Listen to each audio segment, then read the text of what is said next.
नमो लोए सब साव मंगलमय मंगल करण वीतराग विज्ञान नमो ताहि जाते भये अरहंतादि महान करि मंगल करियो महा ग्रंथ करन को काज जाते मिले समाज सब पावे निज पद राज इस भव के सब दुखनिके कारण मिथ्या भाव तिनकी सत्ता नाश करी प्रगटे मोक्ष उपाय। आचार्य कल्प पंडित प्रवर टोडरमल जी के अनुपम ग्रंथराज मोक्ष मार्ग प्रकाशक शास्त्र के चौथे अध्याय के कुछ विशेष बिंदुओं की चर्चा करने का संकल्प अपन ने इस शिविर में किया है। कल अपनी चर्चा में मिथ्या भाव का क्या अर्थ है, लेकिन उसका अर्थ मिथ्या दर्शन क्यों किया जाता है, इसकी भी चर्चा हुई। तत्व किसे कहते हैं, अतत्व किसे कहते हैं, इस बिंदु को भी अपन ने लिया था। और अतत्व श्रद्धान का नाम मिथ्या दर्शन है, तो श्रद्धान किसे कहते हैं, इस पर भी अपन ने चर्चा प्रारंभ की है। श्रद्धान के लिए टोडरमल जी ने एक विशेष शब्द का प्रयोग किया है और वो है प्रतीति। इस तरह अब प्रतीति यानी क्या होता है, कोई भी शब्द लगाओ तो सामने वाला ये पूछ सकता है कि विश्वास, तो विश्वास क्या होता है, तो भरोसा, तो भरोसा क्या होता है। अरे कुछ तो अपनी अकल लगानी पड़ेगी है। तो उसके लिए हमने आपको एक संदर्भ पुस्तक बताई थी। हाँ, हम कोशिश करेंगे यहाँ रखवाने की, और जिन छात्रों के पास नहीं है वो उसे लें और पढ़ें। इस उद्देश्य से आपको वो प्रदान की जाएगी। तो प्रतीति का मतलब, उसकी व्याख्या भी कल की थी। बिना सोचे विचारे जो हम फील करते हैं, महसूस करते हैं, और उसके लिए सही शब्द है मानते हैं। मान्यता के बारे में हमें सोचना नहीं पड़ता। जैसे हम विद्यार्थी हैं, मनुष्य हैं, जैन हैं, तो इस ऐसा मानने के लिए क्या करना पड़ता है, कौन सी मन वचन काय की चेष्टा है। यानी उसके लिए तो वो 3 करण भी नहीं करने पड़ते जो अभी की कक्षा में चलने वाले हैं। पूरी कक्षा सुनी मैंने वो, और मैं भी उसको याद रखने की कोशिश तो करता ही हूँ। तो वो 3 करण जो हैं, मिथ्यात्व के लिए 3 करण नहीं होते, क्योंकि वो अनादिकाल से है ही ऑलरेडी। अब वो तो यू टर्न लेना है, मिथ्यात से दिशा बदल के सम्यक्त पे आना है, तो 3 करण चाहिए। ठीक है। और उसके लिए वो 11 जो कंडीशन बताई हैं, वो तो यू टर्न लेके सम्यक्त के लिए होने के लिए, मोक्ष मार्ग के लिए हैं। वो संसार मार्ग में तो है ही अनादि से। तो प्रतीति माने मैं मनुष्य हूँ, मैं जैन हूँ, या जो जाति के अपेक्षा से मानते होंगे, हम खंडेलवाल हैं, बुंदेलखंड के हैं, अग्रवाल हैं, परिवार हैं, कुछ भी होवे, जो जिसकी मान्यता है राष्ट्र के प्रति हमारी भावना अच्छी होगी, राष्ट्रवाद, तो हम भारतवासी हैं। सरहद पर मरने वाला हर वीर था भारतवासी। लेकिन हम अपने आप को कुछ भी मानते हो, लेकिन उस मान्यता के लिए हमें कोई विशेष प्रयत्न नहीं करना पड़ता, उसका पुरुषार्थ अबुद्धिपूर्वक सहज चलता रहता है। अब बदलने की बात है, हमें तो प्रतीति को समझाना है। प्रतीति या श्रद्धान क्या चीज होती है, उसके लिए समझाना है। कल शायद मनीष जी ने शाम के प्रवचन में सम्यक्त सन्मुखता की चर्चा की थी, और उसमें जैसी पर्याय में अहम बुद्धि है, वैसी जब तक आत्मा में न आए तब तक प्रयत्न करता रहता है। जब आ जाए तो उसका अनुभव करता है। तो पर्याय में अहम बुद्धि किसको होती, या जिसे पर्याय में अहम बुद्धि होती है उसे खाली स्थान भरो कहते हैं। क्या कहते हैं? मिथ्या दृष्टि कहते हैं। तो उन्होंने सम्यक्त के लिए भी मिथ्यात्व का उदाहरण दिया कि जैसी पर्याय में अहम बुद्धि है, तो अहम बुद्धि तो चालू रहनी चाहिए, किसमें है वो बदल जानी चाहिए, उसकी चर्चा है। थोड़ा सा आगे बढ़ते हैं। इसमें अब प्रकरण उन्होंने उठाया है, क्योंकि सबसे पहले मिथ्या दर्शन, मिथ्या ज्ञान, मिथ्या चारित्र, ये ही तीन संसार के कारण हैं। और इसके विरुद्ध वो ही दर्शन, ज्ञान, चारित्र सम्यक पने के साथ में हो जाएं तो वे मोक्ष के मार्ग हो जाते हैं। ठीक है ना? तो सम्यक दर्शन का, ये मिथ्या दर्शन का वर्णन सबसे पहले इसमें किया है। आपको याद होगा कल हमने चौथे से लेके 7वें अध्याय तक किस तरह से मिथ्या दर्शन का सूक्ष्मता से सूक्ष्मता की ओर बढ़ते हैं। सबसे बड़ा स्थूल समझ लो, ये चौथे वाला तो सबसे बड़ा सूक्ष्म है, अग्रहित मिथ्यात्व है, अनादिकाल का है। फिर स्थूल में 5वें अध्याय वाला, फिर वो गृहीत मिथ्यात्व में, फिर उससे सूक्ष्म में 6वें वाला, उससे सूक्ष्म में 7वें वाला, ये चर्चा की थी। तो अग्रहित मिथ्यात्व में समझाने के लिए प्रयोजनभूत तत्वों का विपरीत श्रद्धान, उसे क्या कहते हैं?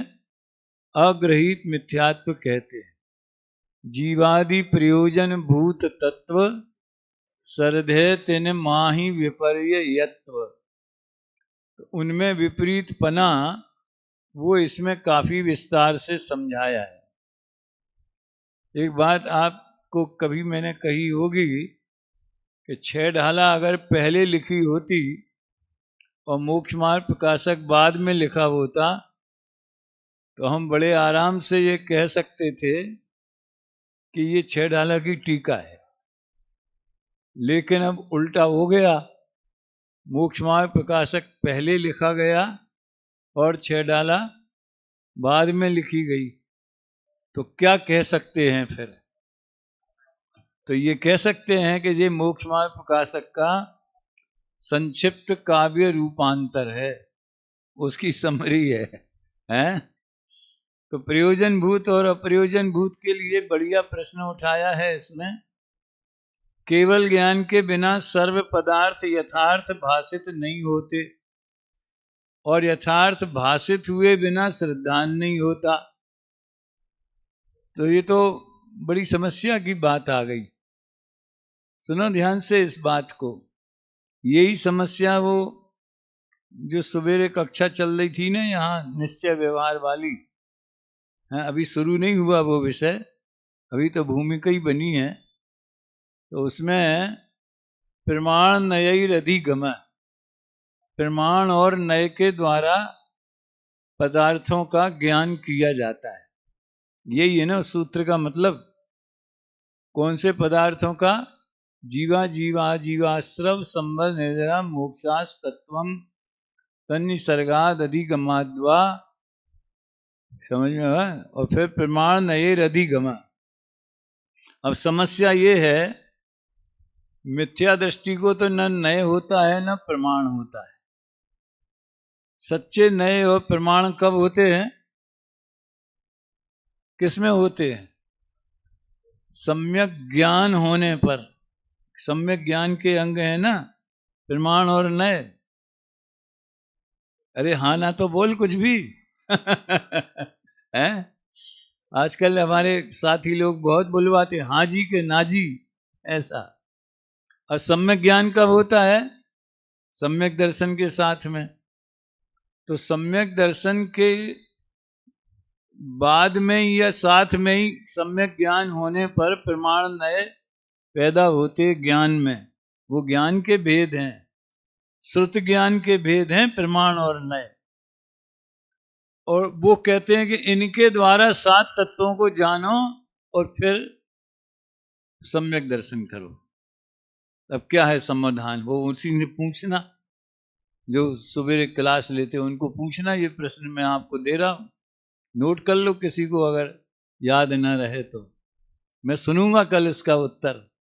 है उसी टाइप का ये है, बिल्कुल उसी लाइन का है ये, कि हमें जीव और अजीव आदि पदार्थों का ज्ञान करना है।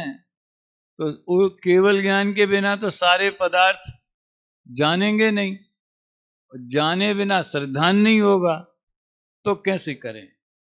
इसका बहुत सरल समाधान, जो हमारे लोक जीवन में भी बहुत हम प्रयोग करते। भैया, प्रयोजन भूत को जानना चाहिए, क्योंकि जीवादि प्रयोजन भूत तत्व सरदे तिन माही विपर्ययत्व।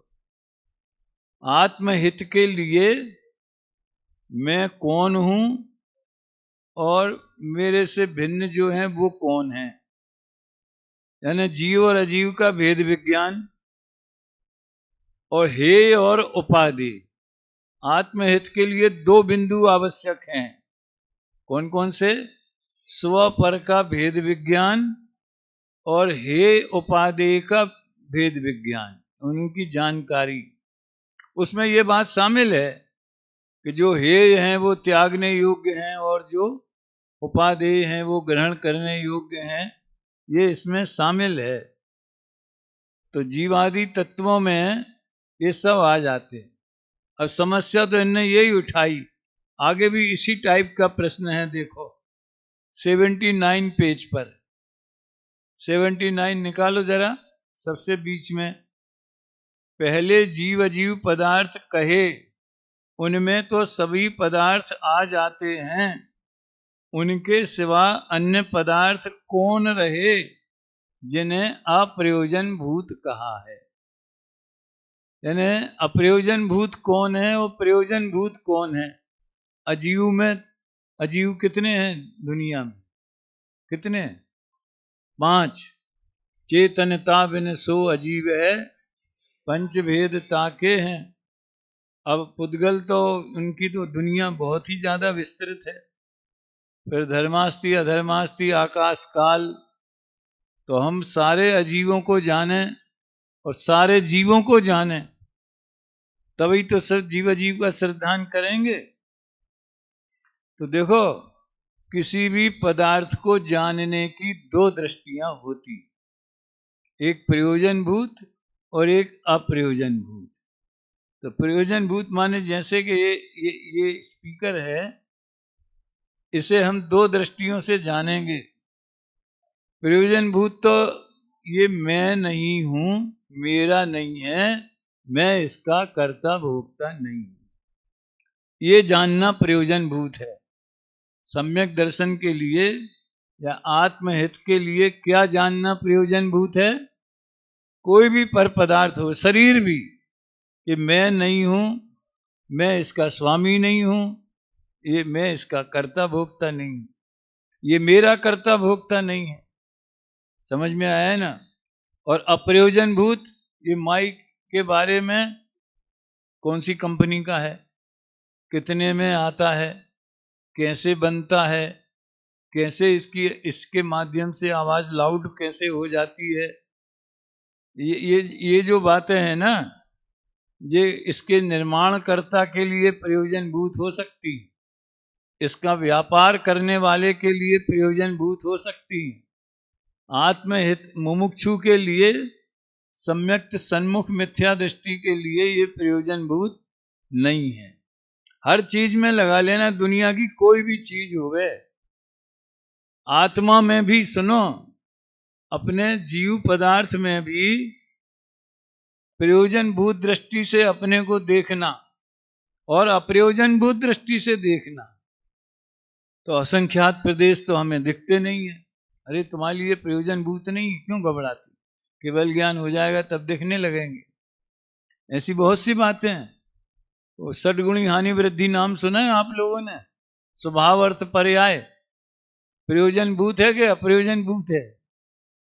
आगम में लिखी है, वैसे इतना प्रयोजनभूत है। अब कैसी होती है, एक समय में कैसे हो जाती है, अरे सबई यहां समझ लोगे तो केवल ज्ञान के लिए भी तो कुछ बकाया रखो, ऐसा गुरुदेव जवाब देते थे। हैं? तो अप्रयोजनभूत क्या है? जीव पदार्थ में अप्रयोजनभूत क्या है? अनंत गुण नहीं दिखते, अनंत पर्याय नहीं दिखती। अरे ज्ञान में ज्ञान के अलावा और कुछ नहीं दिखता। ज्ञान में ज्ञान का ही वेदन होता है, बाकी गुण क्या हम दिखते माने जानते हैं क्या? अन्य गुणों को जानते हैं क्या? आगम से जानते हैं। तो जीव में प्रयोजनभूत क्या है? मैं तो एक शुद्ध चिन्मात्र वस्तु हूं, ऐसा अपने को स्वभाव दृष्टि से जानना, अनुभव करना प्रयोजनभूत है। ध्यान रखना, ये जो बातें कह रहा हूं, ये सब आप लोग मुझे बताना कि आपने ये पॉइंट बताए थे, तो उसी के आधार पर पेपर बना देंगे। मुझे थोड़ी याद रहता है इतना, हम सोच के थोड़ी आते हैं, ये तो सब यही प्रोडक्शन होता रहता है विचारों का। तो देखो टोडरमल जी ने इसका संकेत कैसे किया। पदार्थ तो सब जीव अजीव में गर्भित हैं, परंतु उन जीव अजीवों के विशेष बहुत हैं। उनमें से जिन विशेषों सहित जीव अजीव का यथार्थ श्रद्धान करने से स्वपर का श्रद्धान हो, ये कंडीशन है। इस नजरिए से देखो, जैसे एक व्यापारी के लिए वो ग्राहक हमारा माल ले सकता है कि नहीं ले सकता है, कि फालतू टाइम खराब करेगा, इतना जानना प्रयोजनभूत है। बाकी कहाँ रहते हो, कितने बच्चे हैं, कौन सा बच्चा क्या करता है, किसकी शादी कहाँ हुई है, हजारों लाखों बातें हैं उसके बारे में जानने की, वो एक दुकानदार के लिए प्रयोजनभूत है। ऐसे ही हमारे लिए है कि हमारे जो विद्यार्थी हैं आप लोग, तो इसकी पकड़ कैसी है, इसकी भाषा कैसी है, ये लिखने में परफेक्ट है कि नहीं है, उच्चारण कैसा है। अगर मान लो विधान कराने भेजना है तो इसको ह्रस्व दीर्घ का ज्ञान है कि नहीं है, सही ढंग से छंद बोल सकता है कि नहीं, आवाज कैसी है, ये प्रयोजनभूत है विद्यार्थी के नाते। इसके माता पिता कौन हैं, कौन जात के हैं, इसके नाना कहाँ के हैं, दादाजी क्या करते थे, वो कौन से गांव के थे, कितने भाई बहन हैं। तो ये जब आपको एडमिशन फॉर्म भरवाते हैं तो उसमें इतनी सारी बातें भी लिखते हैं क्या? हो गया ना भेद प्रयोजनभूत और अप्रयोजनभूत का। थोड़ा कहा बहुत जानना। अब आप लोग भी इस हिसाब से लगा लेना किसके लिए कौन प्रयोजनभूत है। एक नेता के लिए क्या प्रयोजनभूत है, फलानी जगह कितनी जाति के लोग, कितने वोटर हैं हमारे, अब वहां सड़कें बनी है कि नहीं बनी है, इससे नेता को ज्यादा मतलब नहीं है। वो तो भाषण में कहेगा कि हम बनवा देंगे, आप मुझे वोट दो तो हम बनवा देंगे, लेकिन ये हमें वोट, हमारे वोटर हैं कि नहीं है, ये प्रयोजन भूत। तो ये मोक्ष मार्गी के लिए सुनो, जिन विशेषों सहित, ये पैराग्राफ बहुत महत्वपूर्ण है। जीव जीव का यथार्थ श्रद्धान करने से स्व पर का श्रद्धान हो, रागादि दूर करने का श्रद्धान हो, उनसे सुख उत्पन्न हो। सुख है ना प्रयोजन। और अयथार्थ श्रद्धान करने से स्व पर का श्रद्धान नहीं हो, रागादि दूर करने का श्रद्धान नहीं हो, तो दुख उत्पन्न हो। यानी उन विशेषों सहित जीव अजीव पदार्थ को जानना प्रयोजन भूत है। यानी जिसकी श्रद्धा से हमारा मोक्ष मार्ग प्रकट होगा, और अगर उसमें विपरीतता हो गई तो हम संसार में ही भटकेंगे। उस बिंदु को जानना प्रयोजन भूत है। इसलिए जीव का वर्णन, निश्चय, व्यवहार की शैली दोनों से जानना प्रयोजन भूत है। लेकिन अन्य बातें जिनसे हमारे श्रद्धा ज्ञान चारित्र पे कोई फर्क नहीं पड़ता, वो अप्रयोजन भूत में चला गया। शरीर में क्या जानना प्रयोजन भूत है? शरीर को प्रयोजन भूत और अप्रयोजन भूत दोनों दृष्टियों से जानने का क्या मतलब है? इसको नींद आ रही क्या? मुंह धो के आ, अगर सच में आ रही हो तो, या चिंतन में हो तो बात दूसरी है। है? तो देखो, ये नाम कर्म के उदय के निमित्त से पुद्गल की रचना है, और मैं इससे भिन्न हूं, बस इतना ही हो गया ना। मैं देह से भिन्न चैतन्यमय हूं, मैं चेतन हूं, ये जड़ है। बस भिन्नता जानना प्रयोजन भूत है। अब कैसे बनता है, कैसे सब क्या होता है, पहले महीने के गर्भ में कितना डेवलपमेंट होता है, दूसरे महीने में कितना होता है, हड्डियां कितनी है, नसें कितनी है, फलाना कितना है, अंतरंग के जो किडनी है, हार्ट है, ये जो शरीर विज्ञान है, वो मोक्ष मार्ग में प्रयोजन भूत नहीं। तो ये एक प्रयोजन, यानी उत्तर प्रश्न क्या था कि जीव जीव को जानना माने सारी दुनिया को जानना। ऐसे ही इधर भी वही उत्तर दिया है। देखो इधर का स्टाइल देखो, 77 पेज की, अभी मैंने 79 पेज की बताई। अब वही प्रश्न इधर है, केवल ज्ञान के बिना सर्व पदार्थ यथार्थ भाषित नहीं होते, और यथार्थ भाषित हुए बिना यथार्थ श्रद्धान नहीं होता, तो मिथ्यात् का त्याग कैसे करें? ये प्रश्न है ना। अब इसका उत्तर, पदार्थों का जानना, ना जानना, अन्यथा जानना। अन्यथा भी लिया, ध्यान से देखना। सोने को पीतल जाना तो वो मिथ्यात् के उदय से नहीं होता, ज्ञानावरण के उदय से होता है। लिखा है ज्ञानावरण के अनुसार होता है। और जो प्रतीति होती है सो जानने पर ही होती है, बिना जाने प्रतीति कैसे आए? ये तो सत्य है। इसका मतलब क्या है कि प्रतीति माने श्रद्धान के लिए जानना जरूरी है, लेकिन बात उठाएंगे प्रयोजन भूत की। तो पागल का उदाहरण दिया है उन्होंने, और लोक में पागल किसे कहते हैं, चतुर किसे कहते हैं, मैं ज्यादा डिटेल उसका नहीं पढ़ूंगा। बस इतना है कि जानना, ना जानना, अन्यथा जानना, इसमें ज्ञानावरण का क्षयोपसन निमित्त है। लेकिन प्रतीति में ये मैं हूं, ये मेरा है, ऐसा जानना, इसमें दर्शन मोह का उदय निमित्त। यानी हमारे वर्तमान में ज्ञानावरण का क्षयोपसम भी है और दर्शन मोह का उदय भी है। तो किसके निमित्त से कौन सा काम हो रहा है, ये अलग अलग जानना चाहिए। इसका सारांश नीचे और दिया है, देखो वो मैं पढ़ता हूं। यहां इतना जानना कि अप्रयोजन भूत अथवा प्रयोजन भूत पदार्थों का न जानना या यथार्थ अयथार्थ जानना हो, उसमें ज्ञान की हीनाधिकता होना इतना जीव का बिगाड़ सुधार है, उसका निमित्त तो ज्ञानावरण कर्म है। सुनो कि अगर हम किसी पदार्थ को गलत जानते हैं, वो भी ज्ञान का दोष तो है ही है। ये इतना बड़ा दोष नहीं है कि उससे हमें मिथ्यात्व होगा। ज्ञान के दोष से मिथ्यात्व नहीं होता। संशय विपर्य अन्यथाय वाले दोष की बात अलग है। कम जानना, ज्यादा जानना। अब मान लो किसी से पूछा गया आजकल सोने का क्या भाव है, समझ में आया ना। अब किसी को हर एक कोई का भाव ताव रखता है क्या है? फलानी कंपनी के उस शेयर का क्या भाव है, या यहाँ से जयपुर से बंबई के लिए कितनी ट्रेन जाती हैं, सब बातें पता है ना? बोलो।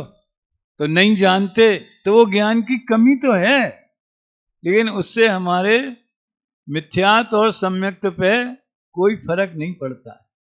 तो इसलिए उन्होंने कहा उसका निमित्त तो ज्ञानावरण कर्म है, परंतु प्रयोजनभूत पदार्थों का अन्यथा या यथार्थ श्रद्धान करने से जीव का कुछ और भी बिगाड़ सुधार होता है।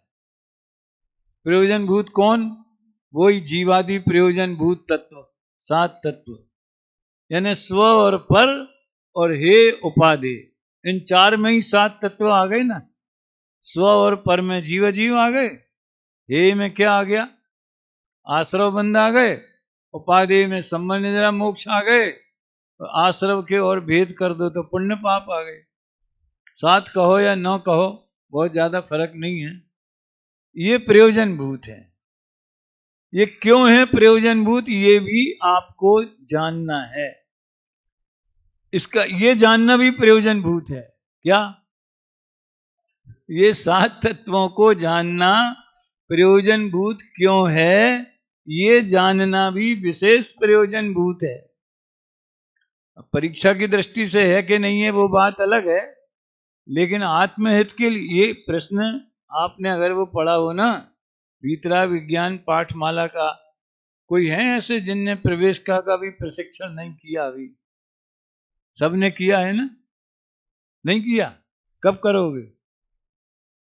अब इस बार है चैतन्य धाम में, वहां आ जाना है।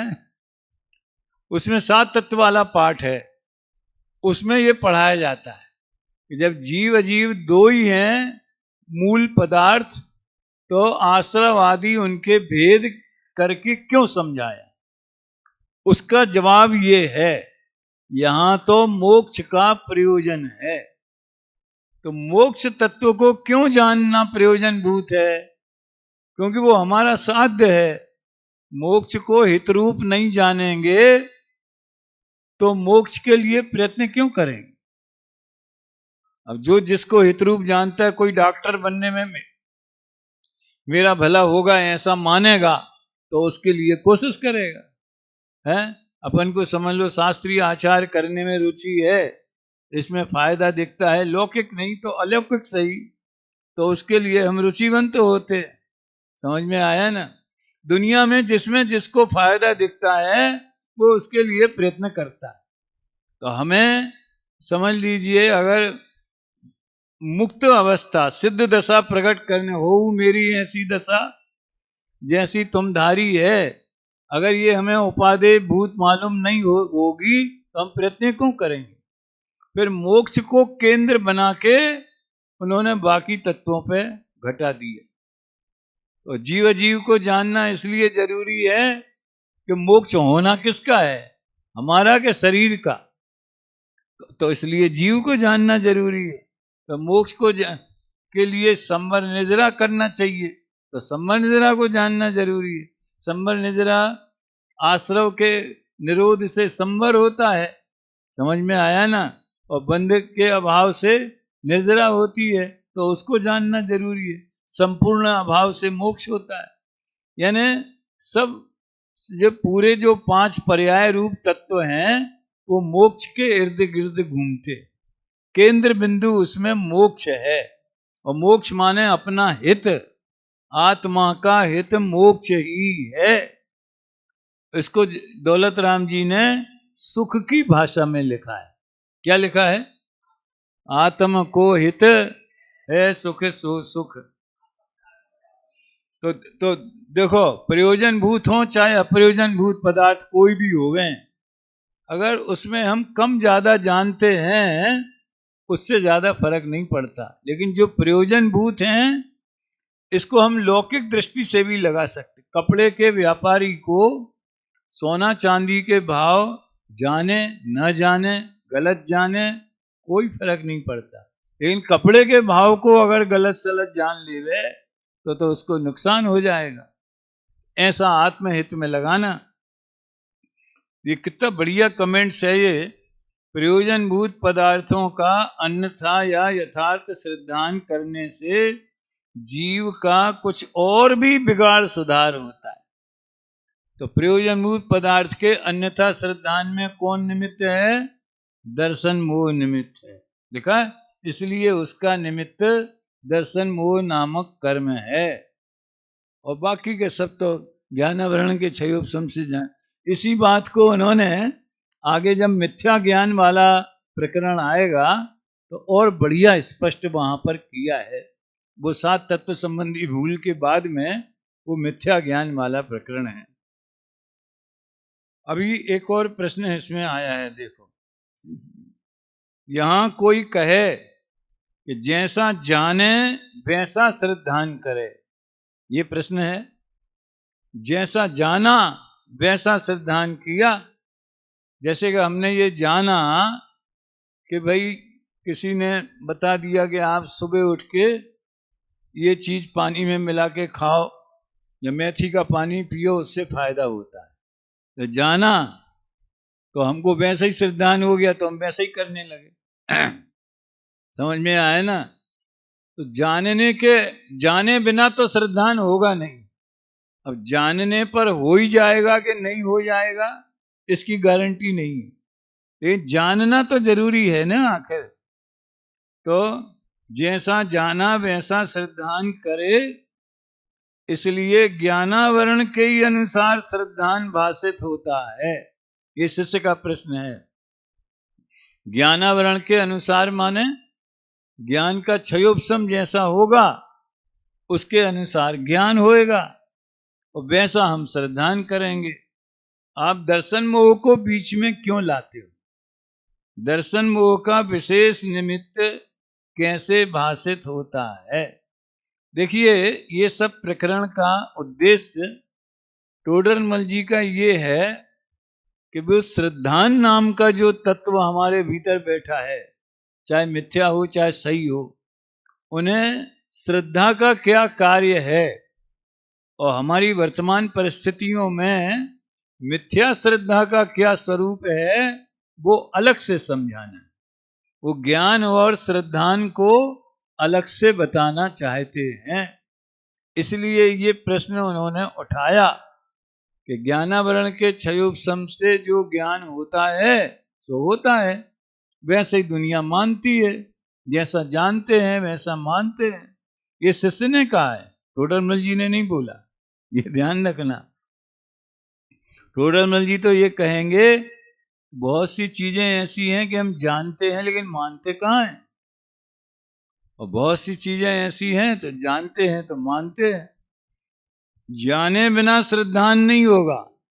समझ में आया ना? अग्नि के बिना धुआं नहीं होगा, लेकिन अगर अग्नि होगी तो धुआं हो ही जाएगा ऐसी तो गारंटी नहीं है, क्योंकि निर्धूम अग्नि भी कही गई है ना। उसी तरह से श्रद्धान के लिए जानना जरूरी है। जानने पर श्रद्धान हो ही जाएगा। अपन लोग है ना, सब अपन जानते ना, समय सार में लिखा है कि आत्मा चैतन्य मात्र है, राग आदि से भिन्न है, तो श्रद्धान हो गया अपने को ऐसा श्रद्धान है। हाँ, जो बात समय सार में लिखी है वो बिल्कुल सत्य है, ऐसा श्रद्धान तो है। लेकिन जिसे श्रद्धान कहें अनुभव पूर्वक वो हो जाए तो वो 3 करण हो गए ना। तो फिर जो 11 कंडीशन बताई हैं वो तो हो ही है ना। फिर देखो समाधान, देखो जरा ध्यान से सुनना पढ़ना। प्रयोजन भूत जीवादि तत्वों का श्रद्धान करने योग्य ज्ञानावरण का क्षयोपशम सर्वसंगी पंचेंद्री के हुआ है। कितने उन्होंने कंडीशन बताई थी? 11। पहली कौन सी थी? अर्ध पुद्गल परावर्तन वाली। फिर दूसरी कौन सी थी? अरे एक जन बोलो, तुम बोलो। हैं? चारों गतियों के संगी पंचेंद्री। दूसरी कंडीशन, चलो भव्य और अभव्य, हम तो डायरेक्ट उस पर आ जाते हैं। संगी पंचेंद्री होना चाहिए, फिर बाद में भव्य भव्य वो वगैरह का हिसाब किताब देखा जाएगा, जो क्रम उन्होंने बताया है। अपना तो ये मेन चीज तो ये है, सर्व संगी पंचेंद्रियों के हुआ है। इसमें अभव्य भव्य दोनों आ गए, समझ में आया ना। परंतु द्रव्यलिंगी मुनि 11 अंग तक पढ़ते हैं। ये उनकी कौन सी खूबी है? ज्ञानावरण के क्षयोपशम की। इतना ज्ञानावरण का क्षयोपशम, उसकी इतनी मंद कषाय हो जाती है कि उस विशुद्धि से जो ज्ञानावरण का जो अनुभाग शक्ति है वो घट जाती है और क्षयोपशम विशेष खुल जाता है। हैं? ये 11 अंग 9 पूर्व का ज्ञान पढ़ पढ़ के और परीक्षा दे दे के नहीं आता है, ये विशुद्धि के बल पे आता है। और गर्भयज्ञ के देव, दूसरा कौन से गर्भयज्ञ के देव? वो 9 गर्भयज्ञ तक जो हैं अवधि ज्ञान आदि युक्त हैं, उनके ज्ञानावरण का क्षयोपशम बहुत होने पर भी प्रयोजन भूत जीवादि का श्रद्धान नहीं होता। इससे क्या सिद्ध हुआ? इससे क्या हमें निष्कर्ष निकालना चाहिए कि सम्यक दर्शन के लिए, यानी प्रयोजन भूत तत्वों के श्रद्धान के लिए बहुत ज्यादा क्षयोपशम होना चाहिए, ये बिल्कुल जरूरी नहीं है। और एक जो कंडीशन उन्होंने बताई थी, कौन से नंबर की? मनुष्य भाव में गर्भ काल के 9 महीने मिला के 7.25 8 वर्ष टोटल, तो उसका कितना ज्ञानावरण का क्षयोपशम होगा। और ऐसे बहुत से उदाहरण मिलते भी हैं। बाहर की दुनिया का ज्ञान बहुत कम है, शास्त्र ज्ञान भी बहुत कम है, तो भी उसको समझ लो सपर भेद विज्ञान हो गया। कैसे हो गया वो फार्मूला अलग है। तत्व विचार, 3 करण, समझ, वो सब इससे बहुत जुड़ा हुआ है विषय, इसलिए मैं संदर्भ के लिए उसको भी याद कर रहा हूं। और देखो, त्रिंच आदि को ज्ञानावरण का क्षयोपशम थोड़ा होने पर भी त्रिंच को खड़ा कर दिया। प्रयोजन भूत जीवादि का श्रद्धान होता है, ये तो फैक्ट है। इससे सिद्ध ये होता है कि जानेंगे तो ही श्रद्धान करेंगे और हो ही जाएगा श्रद्धान, ऐसा नहीं है। प्रयोजन भूत को यथार्थ जानेंगे तो श्रद्धान होगा। अप्रयोजन भूत को जाने ना जाने, उल्टा जाने सीधा जाने, प्राय ना जानने ही अपन लेवे, कोई फर्क नहीं पड़ता। इसलिए निष्कर्ष दिया, देखो जाना जाता है कि ज्ञानावरण ही के अनुसार श्रद्धान नहीं होता। अगर ज्ञानावरण के अनुसार श्रद्धान होता, सुनो, तो मिथ्या दृष्टि का सर्वोत्कृष्ट क्षयोपशम किसको होता है? वो द्रव्यलिंगी 11 अंग 9 पूर्व का, है ना। उसे तो नहीं हुआ श्रद्धा, वो अभव्य को भी हो जाता है। क्या हो जाता है? 11 अंग 9 पूर्व तक का ज्ञान अभव्य को भी हो जाता है, तो भी वो सम्यक्त के सन्मुख नहीं है, वो व्यवहाराभास में ही चला जाता है। वो सम्यक्त का पात्र भी नहीं है, सम्यक सन्मुख भी नहीं है। तो कोई अन्य चीज दूसरा फैक्टर है, यानी बीमारी ज्ञान के क्षयोपशम में नहीं है, बीमारी कहीं और है और उसका निमित्त कोई दूसरा है। तो बीमारी, असली बीमारी ज्ञान के बजाय श्रद्धान में है और उसका निमित्त दर्शन मोहिक कर्म है, ये बताना चाहे। देखो, इसलिए जाना जाता है कि ज्ञानावरण के ही अनुसार श्रद्धान नहीं होता। कोई अन्य कर्म है वो दर्शन मोह है, उसके उदय से जीव के मिथ्या दर्शन होता है, तो प्रयोजन भूत जीवादि तत्वों का अन्यथा श्रद्धान। अन्यथा माने उधर इसमें पिछले पेज पे उन्होंने वो परिभाषा लिखी है, जैसा वस्तु का स्वरूप नहीं है वैसा मानना, और जैसा है वैसा नहीं मानना। इसको अपने को प्रैक्टिकल भाषा में फिट करना चाहिए। ये जैसा है वैसा है, जैसा नहीं है वैसा माना। कोई उदाहरण तो बताओ, प्रयोग कि कैसा मानते हैं और कैसा नहीं मानते। तो जैसा वस्तु का स्वरूप है, मेरा स्वरूप चैतन्यमय है, ज्ञान दर्शनमय है, वैसा नहीं माना। ठीक है ना। और शरीर मेरा स्वरूप नहीं है और अपने को शरीर रूप माना, देह जीव को एक गिने बहिरात्म तत्व मुदा है। तो अपने को शरीर मानना, अपने को चैतन्य रूप नहीं मानना, ये इसमें लागू हो गया। इसी तरह राग भाव में लगा लो कि रागादि भाव दुख रूप हैं, ये वस्तु का स्वरूप है, ऐसा हमने नहीं माना। और वे सुख रूप नहीं है तो भी हमने उसमें सुख माना। बाहर के विषय भोगों में लगा लो, 5 इंद्रिय के विषय भोगों में, कि 5 इंद्रिय के विषयों में सुख नहीं है, यानी जैसा वस्तु का स्वरूप नहीं है। अस्ति नास्ति की भाषा तो समझते हो ना, नेगेटिव पॉजिटिव है। तो 5 इंद्रिय के विषयों में सुख नहीं है और वैसा हमने माना, सुख माना। और 5 इंद्रिय के विषय दुख रूप हैं, मतलब उनकी सेवन की आकुलता वो दुख रूप है, वो हमने नहीं माना। यानी आप इसको जीव अजीव में, आश्रय बंध में, समन निद्रा मोक्ष में, सातों में लगाइए कि जैसा वस्तु का स्वरूप है वैसा नहीं मानना, इसका नाम अतत्व श्रद्धान है। जैसा नहीं है वैसा मानना। किसके मामले में? वस्तु स्वरूप माने कौन सी वस्तु? ये जीवादि प्रयोजन भूत तत्व। तत्व माने वस्तु का स्वरूप। कल तो बहुत चर्चा हुई थी। ये सब ये ध्यान आकर्षक करने के लिए ही ये सब बातें मैंने यहां ली हैं। देखो अभी 78 पेज पे आ जाओ। प्रयोजन भूत और अप्रयोजन भूत पदार्थ कौन है? ऐसा लगता है कि इतने सारे, बहुत सारे, मान लो असंख्यात पदार्थ हैं, 10-20 अपन छांट लें, वो प्रयोजन भूत है।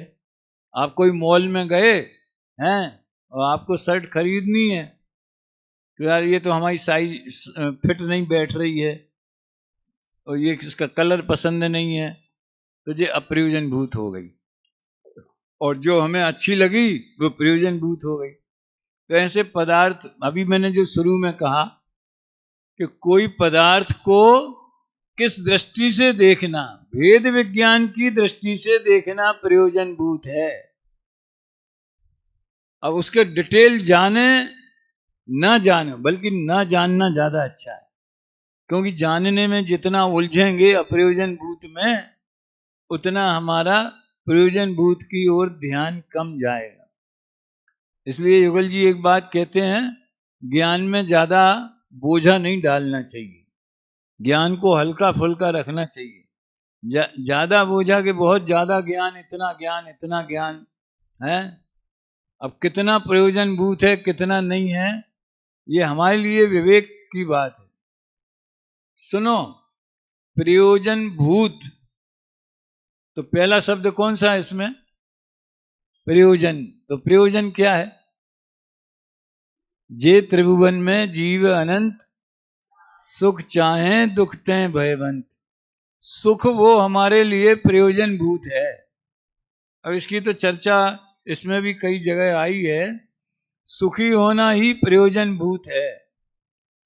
और जीवन की छोटी से छोटी क्रिया भी, जैसे सवेरे से योगा करते हैं, कि व्यायाम करते हैं, कि घूमने जाते हैं। दादा तो इस पैराग्राफ के ऊपर बहुत प्रवचन करते थे पहले, जब शिविरों में भी करते थे। तो हम जो भी काम करते हैं वो नहीं करें तो हमें आकुलता होने लगती। समझ में आया ना? सुबह मान लो पेट साफ नहीं हो गए तो दुखी हैं, तो उसके लिए कोशिश करते, और अगर फिर वो खाली ही रहे तो भी दुखी रहते, तो फिर भरने की कोशिश करते, यहां तक कि आसन बदलने की। समझ में आया है ना? यानी छोटी सी छोटी क्रिया भी हम उसको नहीं करें तो आकुलता होती। आकुलता माने दुख, तो दुख दूर करना और सुखी होना।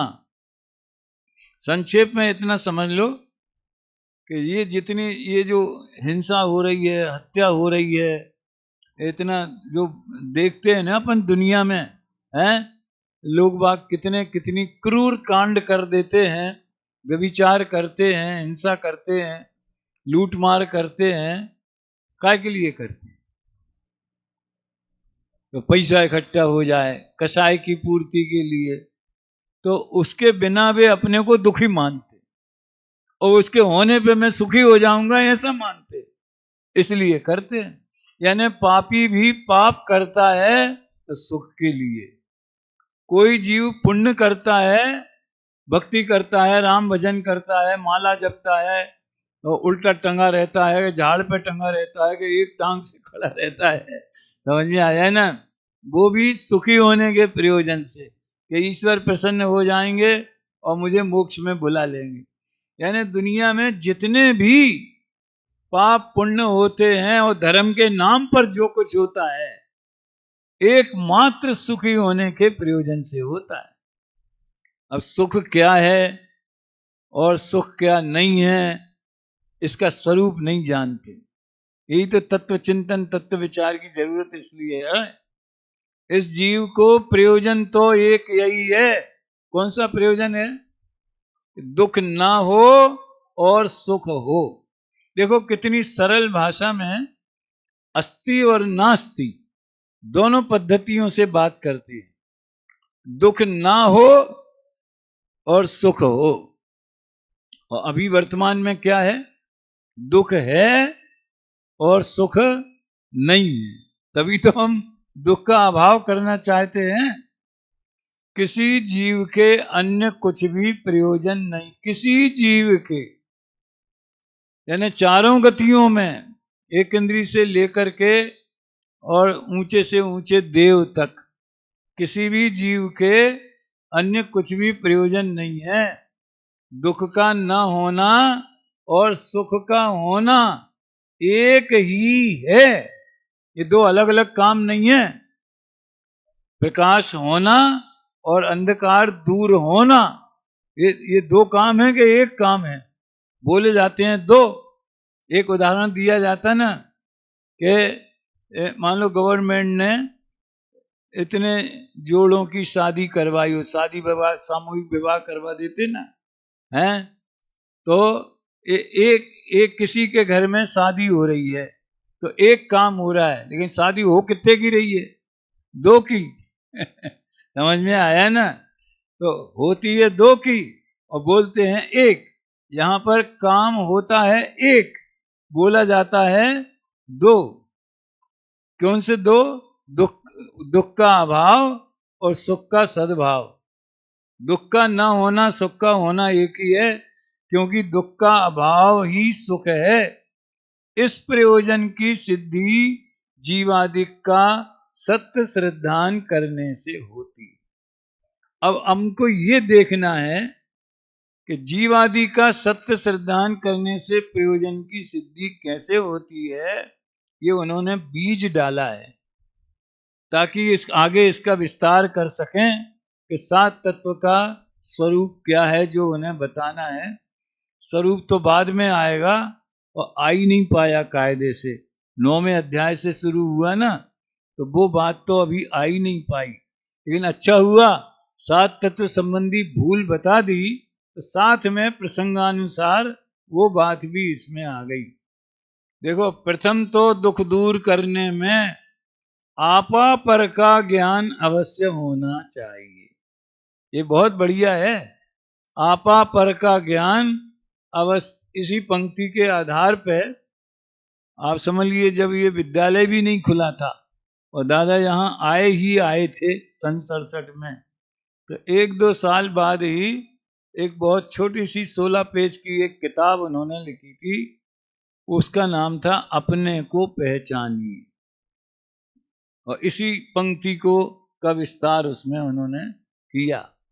आपा पर का ज्ञान, आपा यानी मैं कौन हूं, और पर माने मेरे से भिन्न जो हैं पदार्थ शरीर आदि वे क्या हैं। यदि आपा पर का ज्ञान नहीं हो तो अपने को पहचाने बिना अपना दुख दूर कैसे करे। अगर आपसे ये पूछा जाए कि स्वपर भेद विज्ञान क्यों होना चाहिए, या आपा पर का ज्ञान क्यों होना चाहिए, या जीव जीव का ज्ञान क्यों होना चाहिए, तीन तरह से एक ही प्रश्न पूछा है मैंने। कौन कौन से? जीव जीव का ज्ञान क्यों होना, स्वपर का भेद विज्ञान क्यों होना, या आपा पर का ज्ञान। इस सबका एक जवाब है, क्योंकि प्रश्न तो एक ही है, अपने को पहचाने बिना अपना दुख दूर कैसे करे, और आपा पर को एक जानकर अपना दुख दूर करने के लिए पर का उपचार करे तो अपना दुख दूर कैसे हो। अथवा अपने से पर भिन्न है किंतु ये पर में अहंकार ममकार करे तो उससे दुखी ही होता है।